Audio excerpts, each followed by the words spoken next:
मसीह में मेरे प्रिय भाई बंधुओं, आज हम बात करेंगे प्रार्थना के बारे में कि हमें प्रार्थना कैसे करना चाहिए।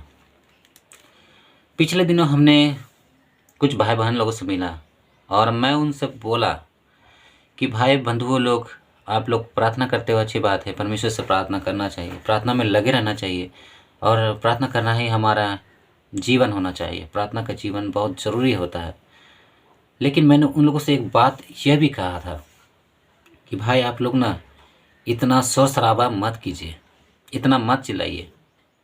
लेकिन वो लोग बोलने लगे कि हमको कि आप कुछ नहीं जानते हो, हम अधिक चिल्लाएंगे तो परमेश्वर जहाँ हमारा परमेश्वर वो अधिक सुनेगा। तो मैंने कहा ऐसा कुछ नहीं है भाई, परमेश्वर कोई बहरा बहरा नहीं है, उसको सब सुनाई देता है। आप मन में भी प्रार्थना करोगे ना तो आपकी प्रार्थना सुनेगा। लेकिन वो लोग बोल रहे थे कि जानते हैं क्या कि आप ज़्यादा चिल्लाएंगे ना तो ज़्यादा सुनेगा, ऐसा बोल रहे थे वो लोग। क्या ऐसा है क्या? तो चिल्लाना ज़रूरी नहीं होता है। तो हम आज प्रार्थना के बारे में जान लेंगे कि प्रार्थना कैसे करना चाहिए। क्या बाइबल हमको चिल्लाने के विषय में बोलता है या फिर नहीं चिल्लाने के विषय में बोलता है? आप चिल्लाइए, बेशक परमेश्वर सबकी सुनता है, ऐसा नहीं है। आप अधिक गिड़गिड़ाएंगे, अधिक चिल्लाएंगे तो भी सुन ही लेगा, ऐसा नहीं कि नहीं सुनेगा। लेकिन परमेश्वर जो है वो ना सच्चे हृदय को देखता है, वो चिल्लाने को नहीं देखता। अगर आप ज़्यादा चिल्ला रहे हैं, आपके मन के अंदर में घमंड और पाप है, तो परमेश्वर आपका सुनेगा नहीं सुनेगा तो परमेश्वर का विषय है। हम नहीं बोल सकते कि नहीं सुनेगा, वो सबकी सुनता है, वो शायद आपका भी सुने। तो चलिए आज हम प्रार्थना करना सीखेंगे कि कैसे प्रार्थना करना चाहिए। तो हम निकालेंगे भजन संहिता उसका 4 अध्याय 1। हे मेरे धर्ममय परमेश्वर, जब मैं पुकारूं तब तू मुझे उत्तर दे। जब मैं सकेती में पड़ा तब तूने मुझे सहारा दिया। मुझ पर अनुग्रह कर और मेरी प्रार्थना सुन ले। भजन संहिता 4 अध्याय 1 पद पर वर्णित है। हे मेरे राजा, हे मेरे परमेश्वर, मेरी दुहाई पर ध्यान दे, क्योंकि मैं तुझी से प्रार्थना करता हूँ। हे यहोवा, भोर को मेरी वाणी तुझे सुनाई देगी। मैं भोर को प्रार्थना करके तेरी बात जोहूंगा, क्योंकि तू ऐसा ईश्वर नहीं जो दुष्टता से प्रसन्न हो। बुराई तेरे साथ नहीं रह सकती। घमंडी तेरे सम्मुख खड़े होने न पाएंगे। तुझे सब अनर्थकारियों से घृणा है। तू उनको जो झूठ बोलते हैं नाश करेगा। यहोवा तो हत्यारे और छली मनुष्य से घृणा करता है। भजन संहिता 5 अध्याय 2 पद से 6 पद तक वर्णित है। मसीही कलीसिया में मेरे प्रिय भाइयों और बहनों, क्या आप परमेश्वर से प्रार्थना करते हैं?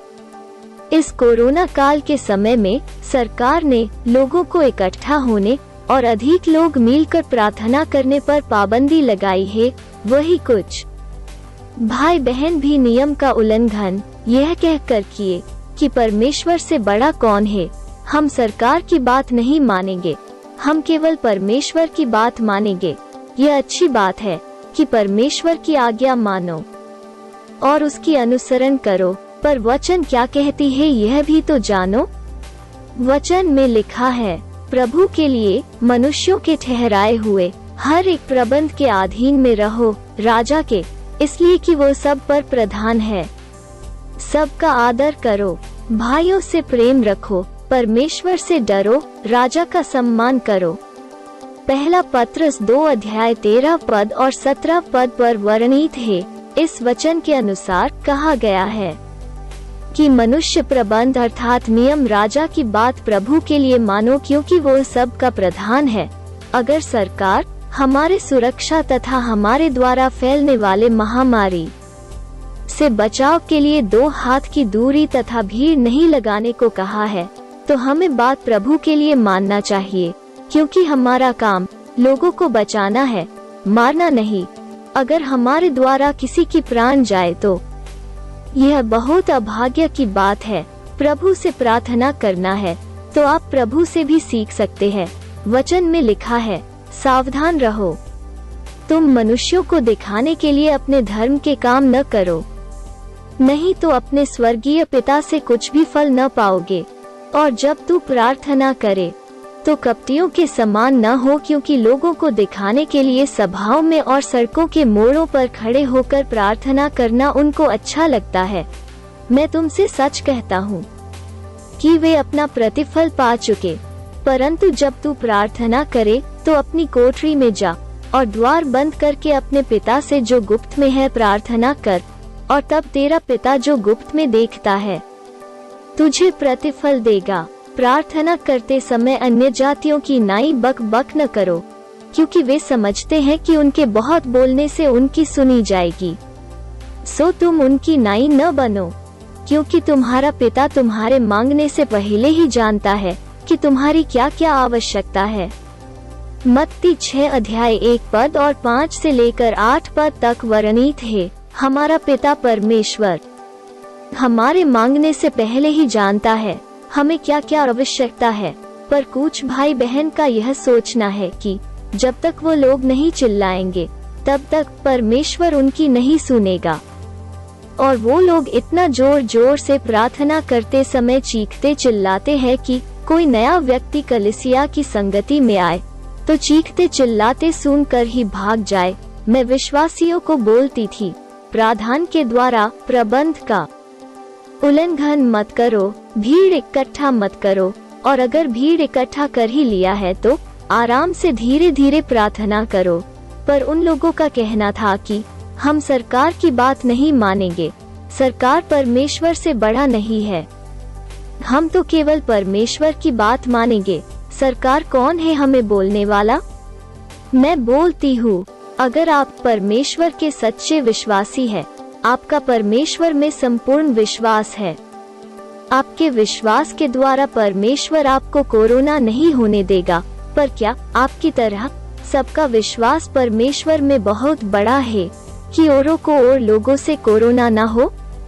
पर नहीं, हम तो भीड़ इकट्ठा कर चिल्ला चिल्ला कर प्रार्थना करेंगे, और जब तक हम नहीं चिल्लाएंगे तब तक परमेश्वर को सुनाई नहीं देगा, क्योंकि परमेश्वर तो बहरा है, उसको सुनाई नहीं देगा। उसको सुनाने के लिए लाउड स्पीकर लगाना पड़ेगा।